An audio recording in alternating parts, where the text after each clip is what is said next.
Magandang araw po. Welcome po sa aking channel, Log9TV. Patarasasan po. Meron po ba kayong mga properties na napapabayaan or non-performing assets?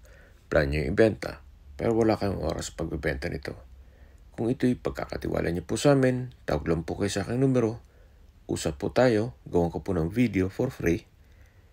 Yes, libre po. Wala po kayong babayaran. Tutulungan pa namin kayong mabenta ang inyong property. Kami na po bala sa marketing, sa boosting or paid ads. Even sa tripping, hindi na po kayo mapapagod sa pag-entertain ng mga buyers. Kami na po bala sa lahat. Tawag lang po kayo. Nandito po tayo ngayon sa Tagaytay, Nasugbu Highway, kung saan meron po tayong bagong video presentation. Isang commercial property na may lot area na 691 square meters. Dito po sa along the highway, meron pong frontage na 5 meters. Mula po dyan sa poste hanggang dito sa may bakod. Then ang terrain po ay slope, pero usable naman po lahat.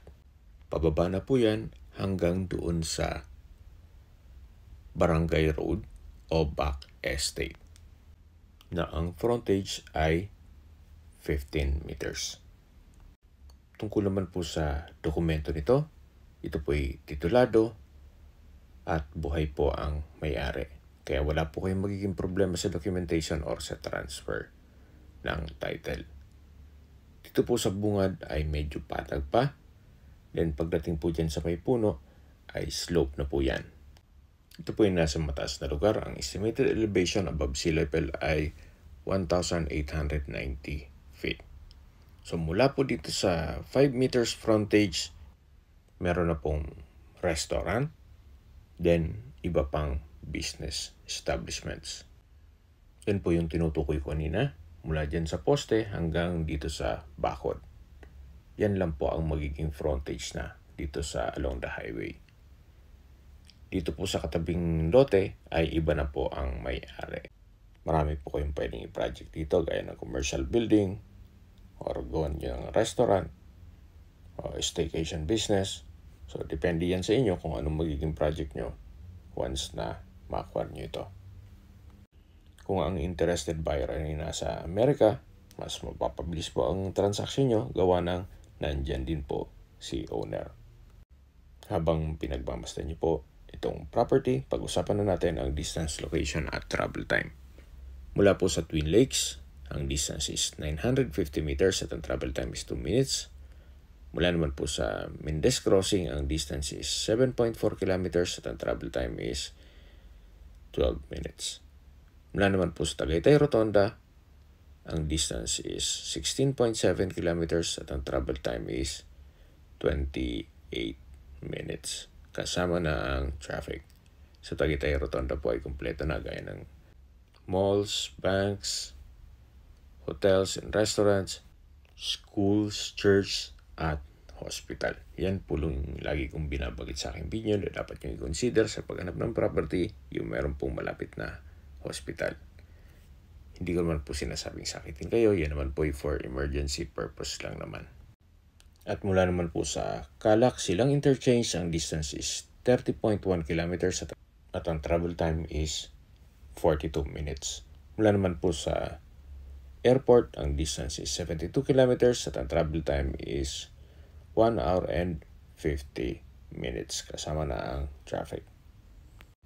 Linawin ko lang po, 5 meters lang po ang frontage dito sa along the highway. So, check po natin dito naman sa back estate side. Ito pong nakabakod, yan po yung isang parsela ng lupa na katabi nitong property. Away, binebenta din yan para buo na ang frontage niyo once na ma-acquire nyo ito. So, dito na po tayo sa gitnang parte ng property. At yun pong katabi ng building, yan po yung 5 meters frontage. Sa mga nag-skip po ng video, summarize ko lang po.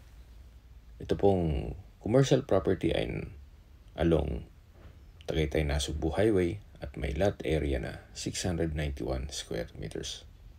Ito po'y titulado at buhay po ang may-ari. Dalawa po ang frontage nito. Isa sa National Road na Tagaytay-Nasugbu Highway which is 5 meters, yung natatanaw nyo. At dito naman po sa Barangay Road na back estate ay 15 meters. Hanggang dyan po sa may puno ang property line.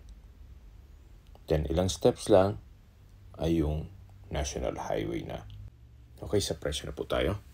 Binibenta po ito ni owner sa halagang 25,000 pesos per square meter. Kung may mga katanungan po kayo or gusto nyo magpaset ng tripping dito sa property to, tawag lang po kayo sa aking numero. At sa mga kababayan naman natin nasa ibang bansa, meron po akong Telegram. Sa mga iPhone user man, may iMessage. Meron din pong Imo, Skype, Viber at WhatsApp. Same number lang po, 0917-316-3399. Sa mga nagtatanong naman po ng aming Facebook, meron po aming Facebook page na Nov9 TV at Facebook Reels Video at TikTok. Meron din po kami ibang YouTube channel na The Nov9 TV channel at Easy Listings. Sana po naibigyan yung aming video presentation. Paki-like and subscribe na po sa aking channel para ma-update din po kayo sa aking future listings. Kung sakali po hanap nyo yung mas malaking sukat ng lupa, meron din po kami ibang listings na pwede nyong pagpilian. Huwag po kayong magkatubiling tumawag sa amin, then let us know your budget para malaman namin kung anong property pwede naming elok sa inyo. Sa lahat pong viewers, subscriber at nagtiwala po sa amin, salamat po sa suporta. Ingat po kayo lagi at yung pamilya. Maraming salamat po.